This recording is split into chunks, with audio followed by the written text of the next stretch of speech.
Hello, students. I am Dr. Poonam Sharma on behalf of Suresh Gyan Vihar University.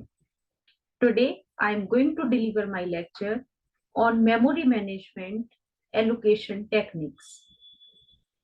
Students, last lecture में हमने memory management क्या होता है इस बारे में पढ़ा था और लॉजिकल मेमोरी और फिजिकल मेमोरी क्या होती है, मेमोरी के बेसिक कंसेप्ट्स क्या होती हैं, ये हमने डिस्कस किए थे। आज हम कुछ बेसिक कंसेप्ट्स को वापस से रिवाइज कर लेते हैं। देखिए, हमने डिस्कस किया था कि मेमोरी मैनेजमेंट जो है, मेमोरी एक हमारा एक बहुत ही इंपॉर्टेंट रिसोर्स है जिसको बहुत ही केयरफुली मैनेज करने की जरूरत है। हमारा जो ऑपरेटिंग सिस्टम है उसको हम रिसोर्स मैनेजर कहते हैं, क्योंकि वो हमारे सिस्टम के, हमारे कंप्यूटर सिस्टम के सभी रिसोर्सेज को मैनेज करने का काम करता है। रिसोर्सेज वो चीजें हैं जिनसे कि हमारे कंप्यूटर में हमारे प्रोग्राम्स, हमारी प्रोसेसेस जिनको यूज करके अपना काम कंप्लीट करती हैं। तो सीपीयू है, मेमोरी है, प्राइमरी मेमोरी है जिसमें रैम आती है आपकी, हार्ड डिस्क है secondary memory, input output devices हैं, हार्ड डिस्क है, जो आपकी इसमें इनपुट आउटपुट के लिए जितनी भी डिवाइसेस यूज कर रहे हैं, इसके अलावा आपके फाइल्स हैं जो आपके कंप्यूटर में स्टोर हैं, डायरेक्टरीज हैं, सब कुछ जिसको भी आपकी प्रोसेसेस यूज कर रही हैं अपना काम कंप्लीट करने के लिए, वो सभी क्या है, रिसोर्सेज हैं। अब यहाँ पर इस चैप्टर में जो हम मेमोरी मैनेजमेंट की बात कर रहे हैं वो है प्राइमरी मेमोरी का मैनेजमेंट, यानी कि रैम का मैनेजमेंट। तो प्राइमरी मेमोरी के अंदर हमारी जो प्रोसेसेस हैं जब एग्जीक्यूट होती हैं तब प्रोसेसेस प्राइमरी मेमोरी के अंदर आती हैं। परमानेंटली जो हम किसी प्रोग्राम को स्टोर करते हैं, जो अपनी फाइल को स्टोर करते हैं, तो वो फाइल स्टोर होती है सेकेंडरी मेमोरी के अंदर। लेकिन जब हम उसे एग्जीक्यूट कराते हैं प्रोग्राम को, तो प्रोग्राम होता है हमारी प्राइमरी मेमोरी के अंदर। तो प्राइमरी मेमोरी में लोड होने के बाद ही प्रोग्राम का एग्जीक्यूशन होता है। प्राइमरी मेमोरी में आने के बाद प्रोग्राम रेडी कंडीशन में होता है। हमने प्रोसेसेस की 5 स्टेजेस पढ़ी थी पिछले लेक्चर्स के अंदर। कौन कौन सी स्टेजेस थी? न्यू थी, ready, running, waiting and terminated. तो जो रेडी स्टेट थी उसका मतलब ये होता था कि जब भी कोई न्यू प्रोसेस सिस्टम में क्रिएट होती है तो वो न्यू न्यू कंडीशन में होती है, न्यू वाली स्टेट में होती है। उसके बाद में वो प्रोसेस आती है प्राइमरी मेमोरी में, लोड होती है, तो वहां पर वो होती है रेडी कंडीशन में, जहां पर वो वेट करती है रेडी क्यू में अपना चांस मिलने का कि जब उस प्रोसेस को सीपीयू मिलेगा तब वो एग्जीक्यूट होगी। तो रेडी क्यू का मतलब है यानी प्रोसेस प्राइमरी मेमोरी में लोड हो चुकी है और वहां से प्रोसेस फिर एग्जीक्यूशन के लिए तैयार है। जैसे ही सीपीयू मिलता था प्रोसेस एग्जीक्यूट होती थी।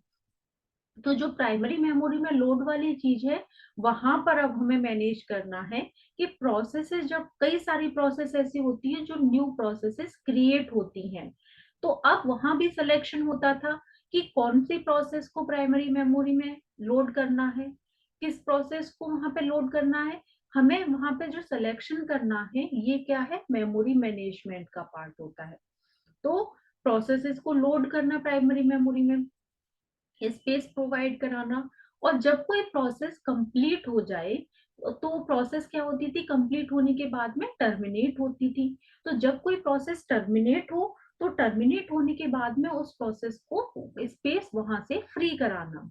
तो प्रोसेस हमने कई बार उसमें बताया था कि प्रोसेस रेडी क्यू में कब तक रहती है, जब तक वो टर्मिनेट नहीं हो जाती। और प्रोसेस के रेडी क्यू में आने के बाद टर्मिनेशन के बीच में कई सारे वर्क होते थे, कई सारे इवेंट होते थे।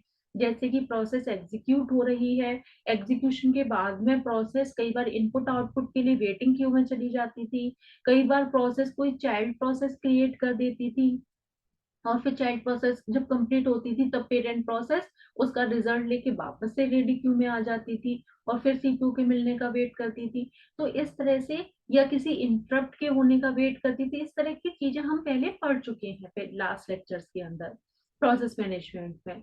तो प्रोसेस रेडी क्यू में कई बार आती थी, कई बार मूवमेंट होता था, इस तरह से साइकिल चलते रहते थे। और प्रोसेस कब तक रेडी क्यू में आती रहती थी, जब तक कि वो टर्मिनेट नहीं हो जाती। तो प्राइमरी मेमोरी में प्रोसेस आने के बाद में जब तक प्रोसेस टर्मिनेट नहीं होती थी तब तक वो प्राइमरी मेमोरी में एग्जिस्ट करती थी।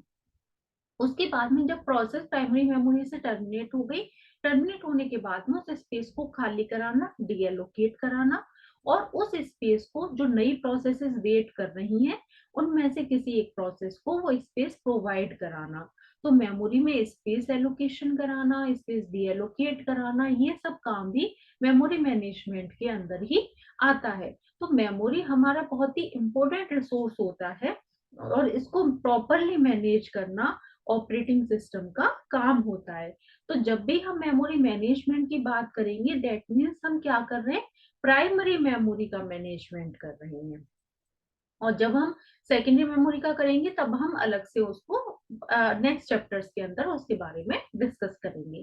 तो यहाँ पर जब भी हम मेमोरी वर्ड का यूज कर रहे हैं दैट मीन्स प्राइमरी मेमोरी की बात हो रही है। तो memory is an important resource that need to be managed carefully. The main job of computer system is to execute jobs, and during execution jobs need to store in main memory। ये हमने अभी discuss किया कि हमें जितनी भी processes होती हैं, प्रोसेसेस को हम जॉब्स भी बोलते हैं, टास्क भी बोलते हैं। तो जितनी भी जॉब्स होती हैं उनको रन होने के लिए, उनको वर्क करने के लिए जरूरी होता है कि वो प्रोसेसेस कहाँ हो, एग्जीक्यूट होने के लिए प्रोसेसेस को जरूरी होता है कि वो प्रोसेसेस प्राइमरी मेमोरी में स्टोर हो, तभी वो आगे एग्जीक्यूट कर सकती हैं। दस management of main memory is very important. The part of operating system that manage the memory is called memory manager। Operating system का वो प्रोग्राम, वो पार्ट जो मेमोरी को मैनेज करने का काम करता है उसको हम बोलते हैं memory manager. The important responsibility of memory managers are, memory manager की इम्पोर्टेंट रेस्पॉन्सिबिलिटी क्या होती है, ये मेमोरी मैनेजर जो प्रोग्राम है ऑपरेटिंग सिस्टम का वो क्या क्या काम करता है, इसकी वर्किंग क्या क्या है, क्या क्या इसकी रेस्पॉन्सिबिलिटीज हैं, वो हम वन बाय वन डिस्कस करते हैं। पहली रेस्पॉन्सिबिलिटी होती है मेमोरी मैनेजर की to keep track of memory which in use and which is not in use. पहला काम होता है मेमोरी मैनेजर का कि to keep track of memory, जो मेमोरी है उसका रिकॉर्ड मैनेज करना। ट्रैक का मतलब होता है रिकॉर्ड रखना। तो जो मेमोरी है उसका रिकॉर्ड रखना कि कौन सी मेमोरी यूज में आ रही है और कौन सी मेमोरी का पार्ट यूज में नहीं आ रहा है। तो तभी तो आपको पता चलेगा कि आप अगर कोई प्रोसेस किसी मेमोरी लोकेशन के लिए रिक्वेस्ट करती है कि उसे मेमोरी में स्पेस चाहिए, तो तभी आपको जब पता होगा कि कौन सा स्पेस खाली है, कौन सा स्पेस किसी प्रोसेस को दिया हुआ है, आपको जब ये पता होगा तभी आप स्पेस प्रोवाइड करा पाएंगे, तभी आप किसी प्रोसेस की रिक्वेस्ट को फुलफिल कर पाएंगे। तो ये रिकॉर्ड रखना और मैनेज करना अपने पास में कि कौन सा स्पेस मेमोरी का यूज में आ रहा है, किसी प्रोसेस को दिया हुआ है, और कौन सा स्पेस यूज में नहीं आ रहा है, ये मेमोरी मैनेजर का काम होता है। फिर आती है दूसरी responsibility, to allocate memory to processes when they need it and deallocate it when it is not in use.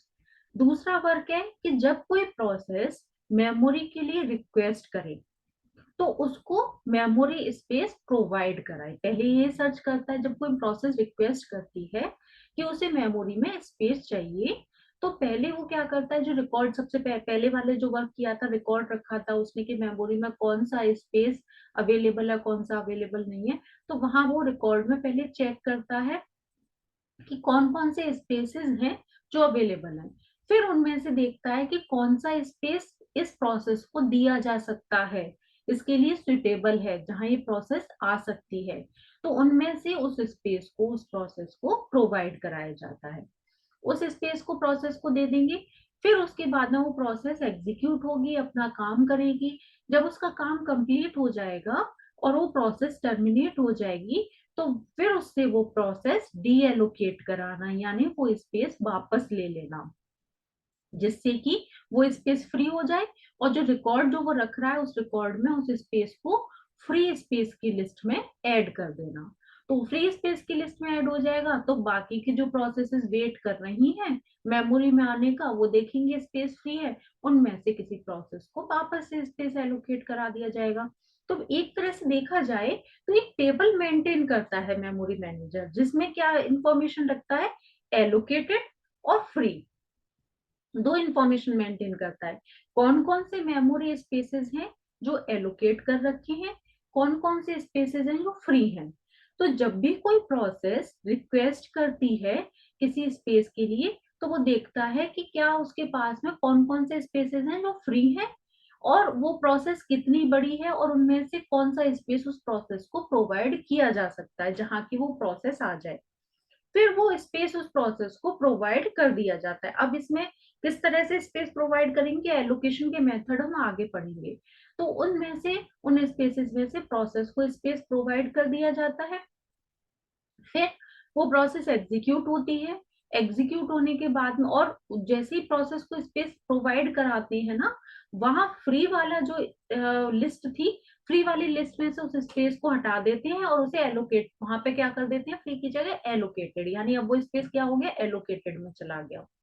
अब वो प्रोसेस यूज करती है, अपना काम करती है, एग्जीक्यूट होती है। एग्जीक्यूशन के बाद जब वो प्रोसेस टर्मिनेट होती है, काम कंप्लीट कर लेती है, टर्मिनेट होने के बाद में अब हम क्या करते हैं, उस प्रोसेस के से को जो स्पेस दिया था उस स्पेस को फ्री कराते हैं, और उस लिस्ट, उस स्पेस को फिर से क्या कर देते हैं, एलोकेटेड की जगह फ्री वाली लिस्ट में डाल देते हैं, जिससे कि फिर फर्दर जो प्रोसेसेस वेट कर रही हैं उनमें से प्रोसेस देखनी है, और उनमें से किसी प्रोसेस को अगर वो स्पेस चाहिए होता है तो उसको वो एलोकेट करा दिया जाता है।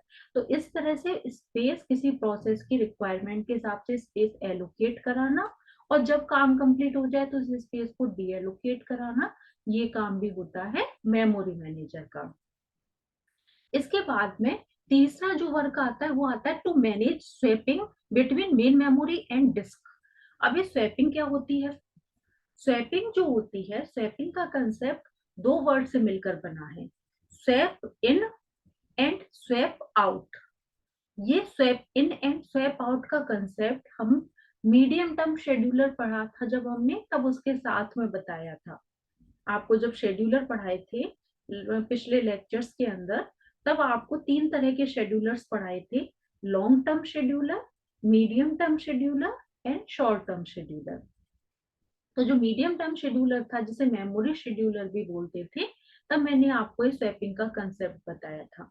स्वैपिंग का कंसेप्ट क्या होता है कि हमारे पास में कोई प्रोसेस है, वो प्रोसेस रेडी क्यू में आई, प्राइमरी मेमोरी में आई, वहां से वो प्रोसेस एग्जीक्यूट होना शुरू हुई, उसे सीपीयू मिल गया, प्रोसेस ने एग्जीक्यूशन शुरू किया।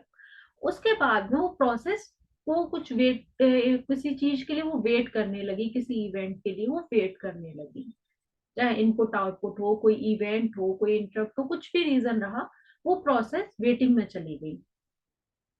अब वो प्रोसेस वेट कर रही है, जब तक वो इवेंट नहीं होगा तब तक वो प्रोसेस वेट करती रहेगी, तो है तो वो मेमोरी में ही। अब ऐसी एक नहीं, कई सारी प्रोसेसेस होती हैं मल्टी प्रोग्रामिंग एनवायरनमेंट के अंदर, कई ऐसी प्रोसेसेस होती हैं जो कि वेटिंग की कंडीशन में होती हैं और मेमोरी में स्पेस को वेस्ट कर रही होती हैं। मेमोरी में है, पड़ी हुई है, वेट कर रही है।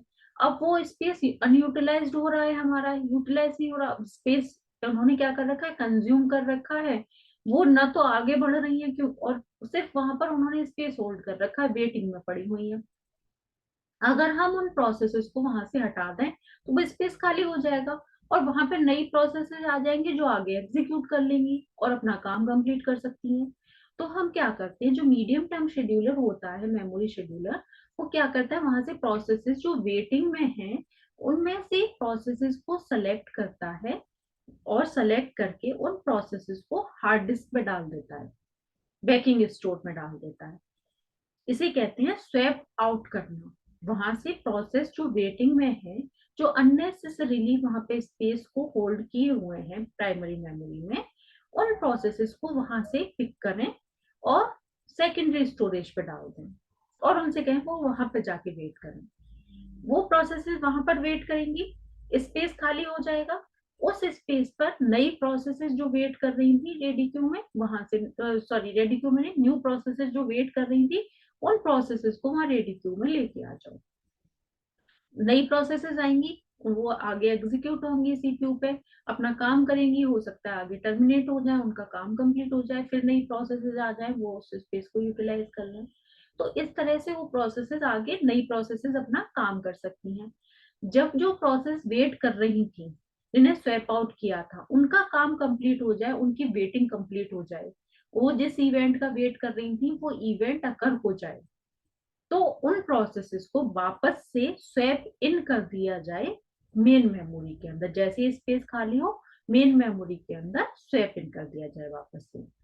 तो प्रोसेसेस को स्वैप आउट करना, जब वो वेटिंग में है, जब वो कोई काम नहीं कर रही है, आइडल है, तो उन प्रोसेसेस को मेन मेमोरी से स्वैप आउट करके डिस्क पे डालना, और जब उनका काम हो जाए, वेटिंग कंप्लीट हो जाए और वो एग्जीक्यूशन के लिए तैयार हो, तो उन्हें वापस से स्वैप इन करके मेन मेमोरी में डालना। ये दोनों मिला के कहलाता है स्वैपिंग करना। तो हम ऑपरेटिंग सिस्टम में जो मेमोरी मैनेजर है, उसका एक काम ये भी होता है स्वैपिंग करना, जिससे कि हम मेमोरी को प्रॉपरली यूटिलाइज कर सकें। ऐसा नहीं हो एक या एक से ज्यादा कई प्रोसेसेस हमारे सिस्टम में सिर्फ वेट कर रही हैं, मेमोरी को अनयूटिलाइज हो रहा है, मेमोरी का यूटिलाइजेशन प्रॉपर नहीं हो रहा है, कई सारी प्रोसेस वेटिंग में ही पड़ी हुई है और नई प्रोसेसेस आ नहीं पा रही हैं। तो ऐसी जो प्रोसेसेस जो वेटिंग में पड़ी हुई हैं, जो आगे बढ़ी नहीं रही हैं, उनको तो स्वैप आउट कर दो, और जो प्रोसेस नहीं है उनको उसमें आगे एग्जीक्यूट होने दो। जब उन प्रोसेसेस की वेटिंग कंप्लीट हो जाएगी, तब उन्हें वापस से स्वैप इन कर लेंगे और फिर वो आगे एग्जीक्यूट हो जाएंगी। और ये जो सिलेक्शन है ना, कि क्योंकि एक से ज्यादा कई प्रोसेस हो सकती हैं जो वेटिंग में हो, या एक से ज्यादा कई प्रोसेस हो सकती हैं जिनकी वेटिंग कंप्लीट हो चुकी हो और वो स्वैप इन करना चाह रही हो।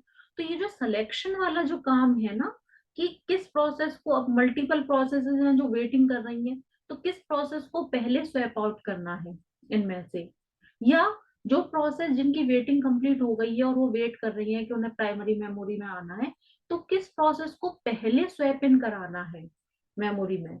तो ये जो सिलेक्शन वाला जो काम है ना, ये सिलेक्शन वाला काम करता है मीडियम टर्म शेड्यूलर या मेमोरी शेड्यूलर। और ये स्वैपिंग का जो कंसेप्ट है, ये हमारा मेमोरी मैनेजर है, वो हम ये वाला काम करता है। तो ये हमारे तीन ऑप्शन, तीन वर्क हो गए रेस्पॉन्सिबिलिटी। फोर्थ रेस्पॉन्सिबिलिटी आती है मेमोरी मैनेजर की, protection of a programs memory from interface by other programme.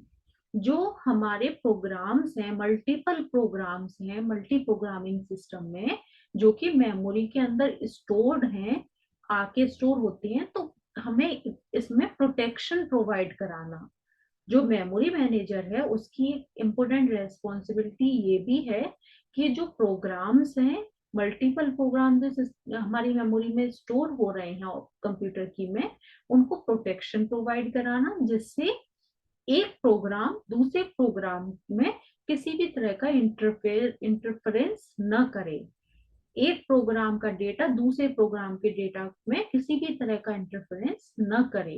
ये सिक्योरिटी प्रोवाइड कराना, ये प्रोटेक्शन प्रोवाइड कराने का काम भी मेमोरी मैनेजर करता है। तो ये फोर इम्पोर्टेंट मेमोरी मैनेजर की रेस्पॉन्सिबिलिटीज होती हैं, जिन्हें वो फुलफिल करता है। और मेमोरी मैनेजर क्या है? हमारे मेमोरी मैनेजमेंट का वो प्रोग्राम है जो ये सारे काम करता है। Important feature of memory management include protection and sharing। इसके अलावा हमारी जो मेमोरी है, उसमें फाइल्स को, इनको प्रोटेक्शन प्रोवाइड कराने के साथ साथ शेयरिंग भी प्रोवाइड कराता है। जैसे मल्टीपल प्रोग्राम्स हैं, वो अगर शेयर करना चाहते हैं एक ही डेटा को, एक ही फाइल को, तो विद प्रोटेक्शन उन्हें शेयर भी कराने का काम हमारा मेमोरी मैनेजर करता है। तो ये इसकी मेन जो रेस्पॉन्सिबिलिटीज हैं वो ये रहती हैं। इसके बाद में मैंने आपको नेक्स्ट जो इसमें चीजें बताई थी, वो था मैपिंग करना। जो मेमोरी एड्रेस स्पेस है प्राइमरी मेमोरी के में, वो उनके बीच में एड्रेस स्पेसेस के बीच में मैपिंग होना। तो एड्रेस स्पेसेस मैंने दो तरह के आपको बताए थे लास्ट लेक्चर के अंदर, logical address space and physical address space. जो हमारे लॉजिकल एड्रेस है, सीपीयू जनरेटेड एड्रेस है, आप जो एड्रेस तैयार करते हैं या जो एड्रेस बनाते हैं, उस एड्रेस में सीपीयू जो एड्रेस तैयार करता है, वो सीपीयू जनरेटेड एड्रेस को हम कहते हैं लॉजिकल एड्रेस। लॉजिकल एड्रेसेस का सेट जो है उसको कहते हैं लॉजिकल एड्रेस स्पेस। और ऐसे ही उसके करॉस्पॉन्डिंग जो एक्चुअल एड्रेस होता है, फिजिकल एड्रेस, उसको बोलते हैं फिजिकल एड्रेस स्पेस। तो उनके बीच में मैपिंग करना, लिंकिंग करना जो होता है वो कैसे होता है, वो हम अब डिस्कस कर लेते हैं इसमें। Mapping the memory address space to primary memory is an important task of memory manager। ये भी एक बहुत इंपॉर्टेंट टास्क होता है कि जो आपका लॉजिकल एड्रेस है और जो आपका फिजिकल एड्रेस है, उन एड्रेस स्पेसेस के बीच में प्रॉपर मैपिंग हो जाए। ये भी मेमोरी मैनेजर का ये एक काम होता है। The address which CPU generate is called logical address. जो सीपीयू जनरेट करता है वो मैंने आपको बताया अभी, वो एड्रेस कौन सा होता है, वो होता है लॉजिकल एड्रेस। और whereas the actual address program has as physical memory is called physical address. जो एक्चुअल एड्रेस होता है, जो फिजिकल एड्रेस होता है, उसको हम क्या बोलते हैं, फिजिकल एड्रेस या physical address space. The physical address and logical address are same during compile time and load time binding। ये हमने लास्ट लेक्चर में ये चीज भी डिस्कस की थी कि जो आपका फिजिकल एड्रेस और लॉजिकल एड्रेस होता है, वो कंपाइल टाइम पर और लोड टाइम बाइंडिंग के टाइम पर तो सेम होता है, लेकिन एग्जीक्यूशन के टाइम पर लॉजिकल एड्रेस और फिजिकल एड्रेस अलग अलग होते हैं। Thus logical address are also called virtual address. इसीलिए हम लॉजिकल एड्रेस को क्या कहते हैं, कई बार वर्चुअल एड्रेस भी बोलते हैं। The collection or set of logical address generated by program are called as logical address space। जो सेट ऑफ लॉजिकल एड्रेसेस हैं, जो ग्रुप है लॉजिकल एड्रेसेस का, जो कि एक प्रोग्राम जनरेट करता है, उसको हम बोलते हैं लॉजिकल एड्रेस स्पेस। ऐसे ही कलेक्शन और set of physical address space addresses corresponding to logical addresses are called physical address space. जो हमारे लॉजिकल एड्रेस स्पेसेस जो हमने बताए अभी, जो एक प्रोग्राम में जनरेट किए, एक प्रोग्राम के लिए तैयार होते हैं, उसी के करस्पॉन्डिंग जो फिजिकल एड्रेसेस होते हैं उनको हम बोलते हैं physical address space. The runtime mapping from logical to physical address space in main memory is done by memory management unit। ये जो रन टाइम मैपिंग है लॉजिकल और फिजिकल एड्रेस स्पेसेस की, ये इसको मेन मेमोरी में इसको मेमोरी मैनेजमेंट यूनिट एमएमयू होता है, वो इसको कंप्लीट करता है, वो इसको बना करता है। CPU generate a logical address from symbolic address. CPU क्या करता है, लॉजिकल एड्रेस जनरेट करता है सिंबॉलिक एड्रेस से। सिंबॉलिक एड्रेस क्या होता है, जो एड्रेस आप लिखते हो ना किसी भी फाइल का, किसी भी प्रोग्राम का सोर्स कोड जो आप लिखते हो किसी प्रोग्राम का, तो उसको एक नाम देते हो आप, एक एड्रेस देते हो। तो वो एड्रेस क्या है जो आपने दिया, वो क्या है, एक सिंबॉलिक एड्रेस। उस सिंबॉलिक एड्रेस को लेके सीपीयू क्या करता है, एक लॉजिकल एड्रेस जनरेट करता है। There is a relocation register which contains a fixed value. अब कंप्यूटर में क्या होता है, एक रीलोकेशन रजिस्टर होता है जो इसके पास में फिक्स्ड वैल्यू होती है। The value stored in the relocation register is added to logical address to generate the actual physical address on the memory। अब ये जो relocation register होता है, उसके अंदर एक वैल्यू स्टोर होती है, और वो वैल्यू वो क्या करता है, लॉजिकल एड्रेस में ऐड कर देता है, जिससे एक्चुअल फिजिकल एड्रेस जो है वो जनरेट हो जाता है, जनरेट कर दिया जाता है। तो इस तरह से ये लिस्ट ये तैयार होता है, और फिर इनके बीच में एक लिस्ट तैयार कर दी जाती है। एमएमयू जो है मेमोरी मैनेजमेंट यूनिट, वो क्या करती है, एक लिस्ट तैयार करती है जिसमें लॉजिकल एड्रेस और उसके करस्पॉन्डिंग जो आपका फिजिकल एड्रेस है वो लिखा होता है। जिससे कि दोनों के बीच में लिंकिंग रहती है, कौन सा लॉजिकल एड्रेस है उसकी करॉस्पॉन्डिंग क्या फिजिकल एड्रेस है, तो वो उसमें पता रहता है। जब भी यूजर कोई भी सिंबॉलिक नेम देता है, उसका क्या लॉजिकल एड्रेस तैयार होगा और उस एड्रेस के करॉस्पॉन्डिंग क्या फिजिकल एड्रेस होगा वो पता कर लिया जाता है। यूजर को कभी भी एक्चुअल फिजिकल एड्रेस से डील नहीं करना पड़ता, यूजर को सिर्फ लॉजिकल एड्रेस से डील करना पड़ता है, यूजर को सिर्फ अपने सिंबॉलिक एड्रेस से डील करना होता है, उसे एक्चुअल फिजिकल एड्रेस से कभी भी डील करने की जरूरत नहीं होती। ये हमारा ऑपरेटिंग सिस्टम खुद से मैनेज करता है। अब इसके बाद में नेक्स्ट जो टॉपिक आता है वो आती है आपकी memory allocation technique. Memory allocation techniques जो होती है ये एक तरह की एक स्ट्रेटजीज होती है जिसका यूज हम करते हैं कि जब हमारे कोई प्रोग्राम है और उस प्रोग्राम को मेमोरी में स्पेस चाहिए, तो स्पेस के लिए स्पेस किस तरह से एलोकेट किया जाए, मेमोरी में स्पेस कैसे एलोकेट किया जाएगा, किस तरह से एलोकेट किया जाएगा, ये चीजें जो है ये डिफाइन करने के लिए हम अलग अलग तरह की टेक्निक्स यूज करते हैं। किस इसको हम कहते हैं memory allocation techniques. There are many strategies used for allocation of main memory to processes. कई सारी तरह की स्ट्रेटजीज हैं मेन मेमोरी को एलोकेट करने के लिए। These memory allocation techniques are, इनको हम दो कैटेगरीज में डिवाइड कर रहे हैं ब्रॉडली। एक तो है हमारी कंटिगुअस मेमोरी एलोकेशन, दूसरा है हमारा non contiguous memory allocation.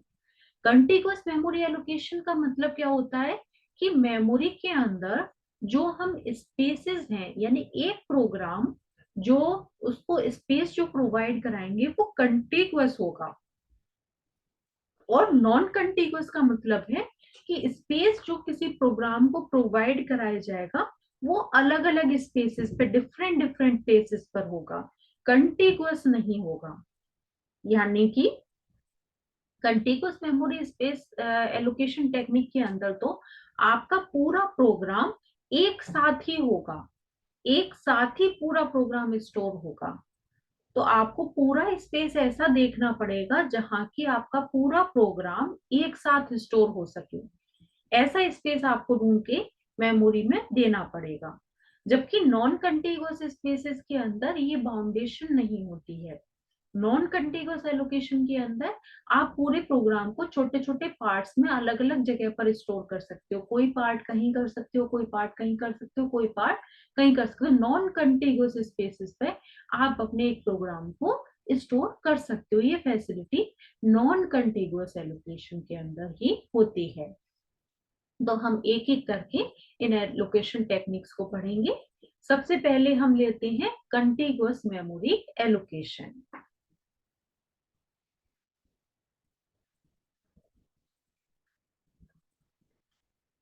Contiguous memory allocation scheme expect the program to be loaded in contiguous memory locations।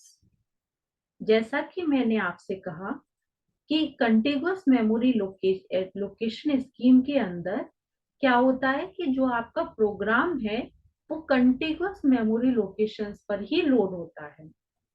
There are three types of contiguous memory management scheme. इसको भी हम फर्दर थ्री कैटेगरीज के अंदर divide कर रहे हैं। पहला आता है आपका single contiguous memory management scheme. Second is fix partition memory management scheme. Third is variable partition memory management system. So there are three types of memory management system in contiguous memory management. अब हम एक एक करके इनको detail में पढ़ेंगे। पहला है हमारा single contiguous memory management system. देखिए single contiguous memory management system जो है इसके अंदर क्या किया जाता है, जैसा कि नाम से शो हो रहा है सिंगल कंटिगुअस। सिंगल कंटिगुअस के अंदर हमारा जो मेमोरी स्पेस है उसमें सिंगल पार्टीशन होता है। यानी मेमोरी को हम एक पार्टीशन करते हैं, एक पार्ट में तो हमारा ऑपरेटिंग सिस्टम आ जाता है। ऑपरेटिंग सिस्टम आने के बाद में जितना स्पेस बचता है उस स्पेस में हमारे यूजर की प्रोसेस आ जाती है। एक बार में एक ही प्रोसेस आएगी इसमें, क्योंकि एक ही पार्टीशन है, तो उस एक ही पार्टीशन के अंदर एक प्रोसेस आएगी, एग्जीक्यूट होगी, टर्मिनेट होगी, और उसके बाद में वो प्रोसेस जब टर्मिनेट हो जाएगी तो वो स्पेस खाली हो जाएगा, उसी जगह पर दूसरी प्रोसेस आ जाएगी। वो प्रोसेस अब आएगी, अपना काम करेगी, कंप्लीट होगी, टर्मिनेट हो जाएगी, उसी स्पेस पर नई प्रोसेस आएगी। तो हमारा एक पार्ट तो ऑपरेटिंग सिस्टम ले लेगा और दूसरे पार्ट पर हमारी एक सिंगल सिंगल प्रोसेस आती रहेगी। तो in this scheme the physical memory is divided into two contiguous area. तो इसके अंदर सिर्फ हमारे पास में दो ही कंटिगुअस एरियाज होंगे। One of them is permanently allocated to the resident portion of the operating system. पहला पोर्शन तो क्या होगा, दो ही पोर्शन में डिवाइड होगा हमारा में जो मेमोरी एरिया है। पहला पोर्शन तो क्या होगा हमारा ऑपरेटिंग सिस्टम के लिए रहेगा, and one for the user processes, और दूसरा एरिया जो रहेगा वो किसके लिए रहेगा, यूजर की प्रोसेसेस के लिए रहेगा। In this case generally operating system residing in low memory address space and user processes at high memory address space। Generally इस तरह के सिस्टम के अंदर जो ऑपरेटिंग सिस्टम है वो लोअर वाले एरिया में होता है। लोअर वाले एरिया में क्यों होता है, क्योंकि पहले ऑपरेटिंग सिस्टम लोड होता है मेमोरी में, तो जीरो से पहले ऑपरेटिंग सिस्टम लोड होना शुरू होगा, और जितना स्पेस ऑपरेटिंग सिस्टम को चाहिए उतना स्पेस वो ले लेगा। फिर इसके बाद में जो स्पेस बचेगा उस स्पेस में हमारे जो प्रोसेसेस हैं वो प्रोसेस आने शुरू हो जाएगी, और सिंगल सिंगल प्रोसेस आएगी, उससे ज्यादा प्रोसेस इसमें नहीं आती है। तो मल्टी प्रोग्रामिंग सिस्टम नहीं चलेगा इसमें, सिंगल टास्किंग सिस्टम ही चलेगा। The resident operating system allocate memory space to one program, and as soon as the execution of this program completed, the operating system deallocate this memory space।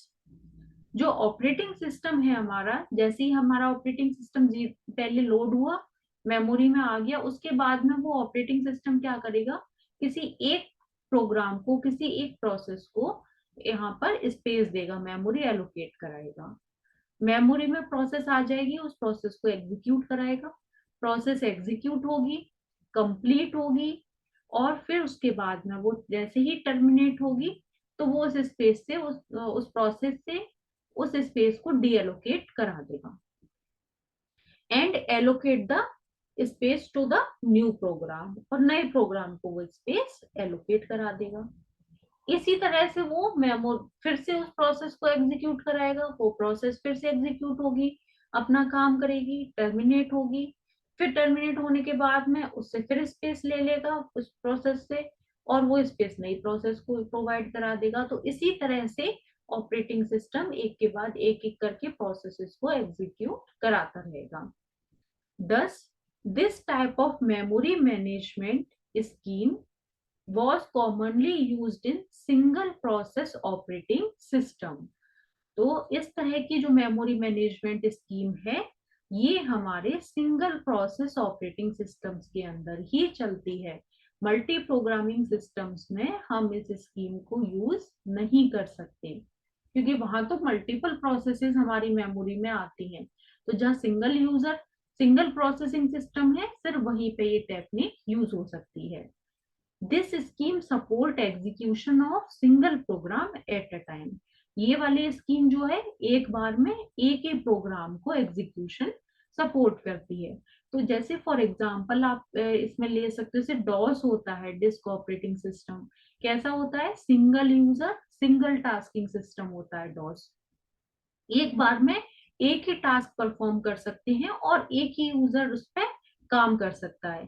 तो उस तरह का जो system होता है, उस तरह का जो ऑपरेटिंग सिस्टम है, उस तरह का जो एनवायरनमेंट है, उसमें आप इस तरह की मेमोरी मैनेजमेंट टेक्निक को यूज कर सकते हो।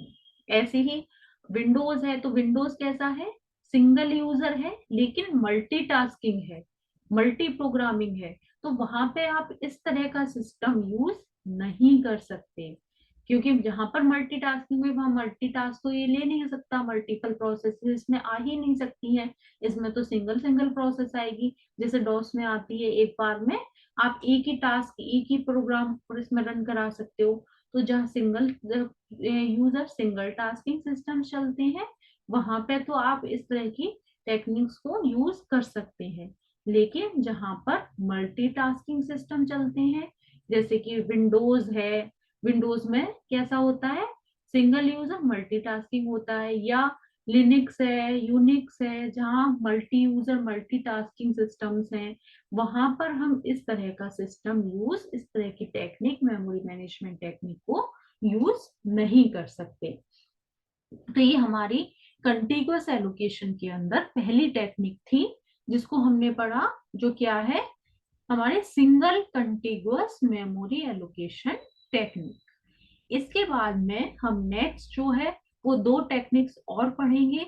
वो कौन कौन सी है, fix partition memory management and variable partition memory management. Fix partition और वेरिएबल पार्टीशन मेमोरी मैनेजमेंट को हम नेक्स्ट लेक्चर्स के अंदर कंटिन्यू करेंगे। आज जो पढ़ा था उसको एक बार हम वापस से रिवाइज कर लेते हैं। आज हमने मेमोरी मैनेजमेंट क्या होता है पहले उसके बारे में डिस्कस किया था। मेमोरी मैनेजमेंट क्या है, मेमोरी मैनेजमेंट की रिक्वायरमेंट क्यों होती है, मेमोरी हमारा एक इम्पोर्टेंट रिसोर्स है, प्राइमरी मेमोरी बहुत ही इम्पोर्टेंट रिसोर्स है, क्योंकि मेमोरी बहुत ही एक्सपेंसिव होती है।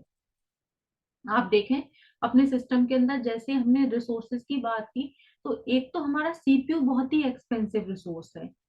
तो हमने सबसे पहले प्रोसेस मैनेजमेंट किया था, प्रोसेस मैनेजमेंट, जिसमें सीपीयू का मैनेजमेंट किया था और ये कहा था कि प्रोसेसर का यूटिलाइजेशन मैक्सिमम होना चाहिए। ऐसा नहीं कि उसका टाइम वेस्ट हो रहा है, वो प्रोसेसर आइडियल सिचुएशन में है, उसे प्रोग्राम्स नहीं मिल रहे, इसीलिए हम मल्टी प्रोग्रामिंग वाले कंसेप्ट पे आए थे और उसके अंदर फिर अलग अलग एल्गोरिथम्स पढ़ी थी। तो प्रोसेसर का इसमें प्रॉपर यूटिलाइजेशन होना चाहिए था। इसी तरह से अब हम नेक्स्ट चैप्टर पर जो आए हैं वो है हमारा मेमोरी मैनेजमेंट, क्योंकि हमारे मेमोरी भी बहुत एक्सपेंसिव होती है, रैम भी एक्सपेंसिव होती है और उसका यूटिलाइजेशन भी प्रॉपर होना चाहिए। तो हम ये जो टेक्निक्स पढ़ रहे हैं वो इसलिए पढ़ रहे हैं कि हम जो मेमोरी है जितनी भी है, जितनी भी रैम आपने लगा रखी है, उसका पूरा पूरा यूटिलाइजेशन नहीं हो तो मैक्सिमम लिमिट तक तो उसका यूटिलाइजेशन आप कर ही पाए। अलग अलग टेक्निक्स के अलग अलग ड्रॉबैक्स भी होंगे, कुछ कुछ ड्रॉबैक भी आएंगे इसमें। लेकिन जैसे कि आपने सिंगल कंटिगुअस एलोकेशन पढ़ा, तो इसमें एक बार में एक ही प्रोसेस आ सकती है, मल्टीपल प्रोसेसेस नहीं आ सकती, तो आप आगे और दूसरी टेक्निक्स पढ़ोगे। तो इसमें सबके कुछ ड्रॉबैक्स भी हैं, लेकिन फिर भी हम यही कोशिश करेंगे कि जो हमारी मेमोरी है उसका यूटिलाइजेशन ज्यादा से ज्यादा हो सके। तो इसीलिए हम कर रहे हैं कि जो प्रोसेसेस हैं उनको एलोकेट कराएं, डी एलोकेट कराएं, उनका काम कंप्लीट हो जाए तो एलोकेशन भी कराएं, डी एलोकेशन भी कराएं उनसे, स्पेस खाली भी कराएं उनसे। और इसमें अब आप आगे भी पढ़ेंगे कि स्पेस का कम से कम वेस्टेज हो। अगर किसी प्रोसेस को कोई स्पेस दिया जा रहा है तो ऐसा नहीं हो वो उसमें स्पेस का वेस्टेज कर रही हो, वो प्रोसेस कुछ एरिया यूज कर रही हो, कुछ एरिया जो है उसमें वेस्ट हो रहा हो स्पेस का, तो उस सब का भी ध्यान रखना है। क्योंकि फिक्स पार्टीशन आपने दे दिया उसको, प्रोसेस को, उसमें कुछ एरिया तो काम में आ रहा है, बाकी वो प्रोसेस के काम में ही नहीं आ रहा है, या खाली जा रहा है कुछ एरिया। तो ऐसा सब कुछ नहीं होना चाहिए इसके अंदर। जितना भी स्पेस है, छोटे से छोटा स्पेस भी है अगर, तो उसका यूटिलाइजेशन प्रॉपर होना चाहिए, कम से कम मेमोरी का स्पेस वेस्ट होना चाहिए। तो हमें ऐसी टेक्निक्स लेनी है अपने ऑपरेटिंग सिस्टम डिजाइनिंग के टाइम पर जिसमें मेमोरी का स्पेस ज्यादा से ज्यादा यूटिलाइज हो, कम से कम मेमोरी स्पेस वेस्ट हो, और हमारे इसके अंदर जैसे आगे प्रॉब्लम्स आएंगी, जैसे फ्रेगमेंटेशन की प्रॉब्लम आएगी, इस तरह की प्रॉब्लम्स कम से कम आए, पेज फॉल्ट आएगा, पेज फॉल्ट की प्रॉब्लम कम से कम आए। तो इस तरह की जो प्रॉब्लम्स है मेमोरी मैनेजमेंट में, वो प्रॉब्लम्स कम से कम हो और यूटिलाइजेशन ज्यादा से ज्यादा हो। जैसे आगे आपने प्रोसेस मैनेजमेंट में पढ़े थे ना, फैक्टर्स पढ़े थे, यूटिलाइजेशन फैक्टर्स पढ़े थे। तो इसी तरह से मेमोरी मैनेजमेंट के भी फैक्टर्स हैं, जो प्रॉब्लम्स हैं वो कम से कम हो, और जो यूटिलाइजेशन फैक्टर्स हैं वो हमारे ज्यादा से ज्यादा हो। तो ये चीजों का हम जब ध्यान रखेंगे तभी हम बेटर मेमोरी मैनेजमेंट एल्गोरिथम निकाल पाएंगे। यहाँ पर ऑपरेटिंग सिस्टम के अंदर हम ऑपरेटिंग सिस्टम के जो कॉन्सेप्ट पढ़ रहे हैं वो इसलिए नहीं पढ़ रहे हैं कि ऑपरेटिंग सिस्टम को हमें यूज करना है, या हम एज ए डिजाइनर पढ़ रहे हैं कि अगर हम अपना ऑपरेटिंग सिस्टम डिजाइन करते हैं तो हमें ये एल्गोरिथम्स और ये सब चीजें पढ़ने की रिक्वायरमेंट इसलिए है कि अगर हम ऑपरेटिंग सिस्टम को डिजाइन कर रहे हैं तो हमें पता होना चाहिए कि कौन कौन सी एल्गोरिथम्स हैं। अगर हम मेमोरी मैनेजमेंट करने जा रहे हैं तो मेमोरी मैनेजमेंट की क्या क्या एल्गोरिथम्स अवेलेबल हैं, तो हम कौन सी एल्गोरिथम को अपने सिस्टम में डाल सकते हैं, किस एल्गोरिथम के क्या बेनिफिट्स हैं, क्या ड्रॉबैक्स हैं, कौन सी क्या बेनिफिट प्रोवाइड कराती है, क्या ड्रॉबैक्स उसके रह जाते हैं, क्या कमियां रह जाती हैं। तो ये चीजें हमें ये नॉलेज प्रोवाइड करा रही हैं कि किसमें क्या क्या क्या क्या बेनिफिट्स हैं, क्या क्या फैक्टर्स हैं जो किस चीज को इफेक्ट कर रहे हैं। ये सारी चीजें हमें इसमें पता चल रही हैं ऑपरेटिंग सिस्टम कंसेप्ट में। तभी हम इसके डिटेल्स में सारी चीजों को पढ़ रहे हैं, और ये हमें हेल्प कर रही होंगी फिर आगे ये डिसाइड करने में कि हम अपना ऑपरेटिंग सिस्टम अगर डिजाइन करें तो उसमें कौन सी एल्गोरिथम हमें यूज करनी चाहिए, किस एल्गोरिथम की में क्या बेनिफिट हमें मिलेगा, और किस एल्गोरिथम के साथ में हम कॉम्बिनेशन में ले सकते हैं। जैसे कि आपने प्रोसेस मैनेजमेंट लिया, फिर आप मेमोरी मैनेजमेंट पढ़ेंगे, फिर फाइल मैनेजमेंट पढ़ेंगे, किसके साथ में किसका कॉम्बिनेशन रखें, किसका लेवल क्या है, वो सब चीजें भी आपके इसके अंदर आएंगी। तो ये इसका बेसिक कंसेप्ट है जो हम इसमें पढ़ रहे हैं। इसके बाद में अब आपकी नेक्स्ट जो है, एक तो हमने सिंगल कंटिन्यूअस तो बहुत इजी कंसेप्ट है इसका, सिंगल पार्टीशन जिसमें आपने पढ़ा, इसमें कंटिन्यूअस एलोकेशन पहले तो सिंपल कंसेप्ट है, और कंटिन्यूअस एलोकेशन के अंदर भी सिंगल पार्टीशन बहुत ही सिंपल है कि जिसमें आपने क्या किया है, सिर्फ अपने मेमोरी स्पेस को दो पार्टीशन में डिवाइड कर दिया, एक पार्टीशन ऑपरेटिंग सिस्टम का कर दिया और एक पार्टीशन प्रोसेसेस का कर दिया है। अब जो आप आगे पढ़ेंगे उनमें आप मल्टीपल पार्टीशंस में अपने मेमोरी को डिवाइड करेंगे, जिसमें एक पार्ट तो ऑपरेटिंग सिस्टम का रहेगा ही रहेगा, क्योंकि सबसे पहले तो ऑपरेटिंग सिस्टम ही लोड होता है मेमोरी के अंदर, पहले तो ऑपरेटिंग सिस्टम ही आता है, उसके बाद में ही प्रोसेसेस आनी शुरू होती हैं। अब जो प्रोसेस का स्पेस है, जो काम होगा वो उस प्रोसेस स्पेस पे होगा, ऑपरेटिंग सिस्टम पहले आएगा लेकिन जो पहले स्पेस मेमोरी में पहले ऑपरेटिंग सिस्टम लोड हो जाएगा, उसको जितना स्पेस चाहिए वो उतना स्पेस ले लेगा। फिर जो बचा हुआ एरिया है, अब उस एरिया के ऊपर एरिया में अब उसमें वर्क होगा कि अब उसको कैसे करना है, सिंगल पार्टीशन रखना है, मल्टीपल पार्टीशन करनी है, वो पार्टीशन फिक्स करने हैं, उन पार्टीशन को वेरिएबल रखना है, कैसे करना है, पेजेस में डिवाइड करना है, फ्रेम से जो कुछ करना है वो उस सेकंड वाले एरिया के अंदर होगा। ये जो आपने डायग्राम बनाया उसमें ये वाला पार्ट तो फिक्स ही रहेगा। अब ये जो एरिया है जो कुछ काम होगा इस एरिया के अंदर होगा। तो अब हम नेक्स्ट क्लास के अंदर नेक्स्ट लेक्चर जो रहेगा उसके अंदर फिक्स पार्टीशन और वेरिएबल पार्टीशंस को डिस्कस करेंगे। Thank you.